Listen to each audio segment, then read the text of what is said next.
Graduation days are loud in a strange way. Not just cheering. It's the constant movement of families trying to find each other through crowds, voices calling names, people waving programs in the air, parents stepping into aisles to take pictures they'll never quite frame correctly. When the ceremony ended, most of my classmates immediately disappeared into clusters of relatives. I stood near the side steps with my gown folded over my arm.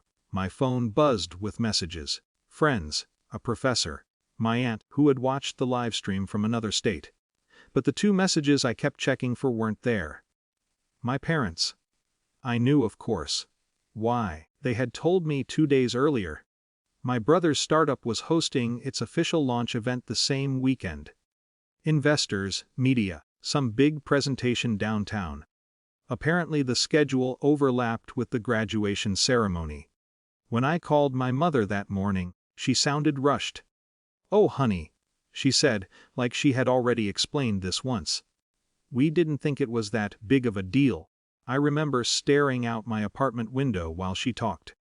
"It's just the graduation," she continued. "Your brother's event is, well, it's a real opportunity for him." She meant it kindly. Or at least she believed she did. I let the silence stretch long enough that she eventually added, softer, "You understand, right?" I did. Not in the way she thought. Finally I said, "That's fine." Then after a moment I added, "Just don't worry about the bar ceremony either." She paused. "What do you mean?" "Nothing," I said. "Just don't make it complicated." I hung up before the conversation turned into something else.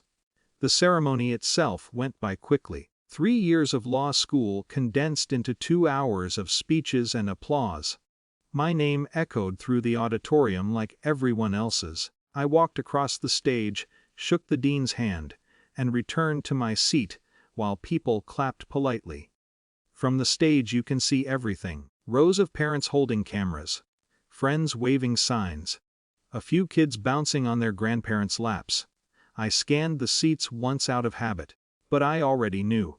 Later, outside the building, a group of my classmates insisted on taking photos together. Someone's dad handed me a bottle of champagne.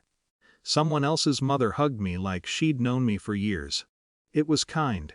But it wasn't mine. When the evening ended, I walked home alone. Not upset exactly. Just aware of something settling into place. That night I opened my laptop to check an email from a legal journal that had contacted me a week earlier. They wanted to feature a short article about the fellowship program I'd been selected for, a clerkship placement tied to a federal litigation project. It was competitive enough that they were writing a profile about the incoming fellows. I had almost ignored the request when they first emailed. But now, sitting in my quiet apartment with my graduation robe draped over the back of a chair, I filled out the interview questions carefully. A few days later the article came out. A small piece on the front page of the publication's online edition. Eventually it was picked up in the local paper as well. My photo sat beside the headline. I didn't send it to my parents. Not out of anger. More because the habit of sharing things with them had faded years earlier. School awards had been mailed home without much discussion. Internships announced briefly over dinner before the conversation drifted back to whatever my brother was building next. Over time I stopped bringing things up. It made life simpler. A week after graduation, there was a knock at my apartment door. I opened it to find my father standing there holding a folded newspaper. He looked slightly out of place in the hallway, like someone who had arrived without fully deciding what he wanted to say. "I was in town," he said. That was technically true. My parents lived about an hour away. He held up the paper. "I saw this." We sat at the small kitchen table while he unfolded it carefully. The page had been creased down the middle from being carried around. He didn't say anything for a minute. Just looked at the article again. Then he asked quietly, "Why didn't you tell us?" The question hung between us. Not accusing, just confused. I leaned back in the chair. For a second I tried to figure out how to explain something that had developed slowly over years. Eventually I realized I didn't need to. "Go ahead," I said, nodding toward the page. "Read the headline." He did, slowly. His eyes moved across the words describing the fellowship, the appointment, the project attached to it. Recognition passed over his face in stages. First surprise, then pride, then something else that was harder to name. Maybe the realization that this had happened quietly, without them noticing. He folded the newspaper again. "You should have told us," he said. "I thought about that, maybe once. But somewhere along the way I had learned how to move forward, without waiting for the moment when everyone turned to look."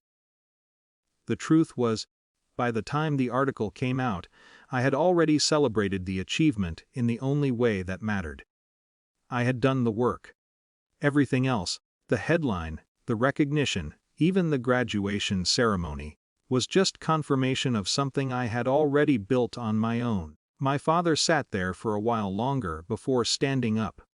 When he left, the newspaper stayed on the table. I didn't pick it up immediately, but when I did, the headline looked the same as it had that morning. Clear, unchanged.